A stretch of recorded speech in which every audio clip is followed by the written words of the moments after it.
અમેરિકાથી ડિપોર્ટ કરાયેલા ગુજરાતી પરત ફર્યા છે। જયેશ રામી જે વિરમગામ પોલીસે હાજર થયો છે। જયેશ રામી પત્ની સાથે અમેરિકા ગયા હતા। 40 દિવસ પહેલા જૂના ડીસાથી અમેરિકા ગયા હતા। ટ્રાવેલ એજન્ટ સાથે ગયો હતો તેવું જયેશ રામીનું કહેવું છે અને તેમણે કહ્યું કે કોઈ ખર્ચ થયો જ નથી।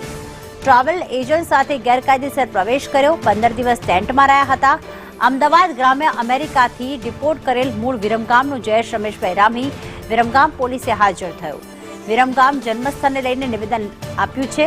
મૂળ જન્મસ્થળ વિરમગામ છે અને હાલ કડી ખાતે રહેતો જયેશ રામી 40 દિવસ પહેલા જૂના ડીસાથી પત્ની સાથે અમેરિકા ગયો હતો। ટ્રાવેલ એજન્ટ સાથે ગયો, કોઈ ખર્ચ થયો નથી એમ પણ જણાવ્યું। ટ્રાવેલ એજન્ટ સાથે ગેરકાયદેસર રીતે અમેરિકામાં પ્રવેશ કર્યો હતો અને 15 દિવસ તેઓ આ દંપતી ટેન્ટમાં જ રહ્યા હતા। 40 દિવસ પહેલા હું ગયો હતો અને ત્યાંથી ડિફોલ્ટ કર્યા છે। મારો જન્મ છે વિરમગામમાં છે અને સાવંદિયા ખડકીમાં રહેતો હતો। હું મારી વાઈફ 2 જણા 15 દિવસ કેમ્પમાં રાખ્યા છે અને ત્યાંથી પછી ડિપોર્ટ કર્યા છે।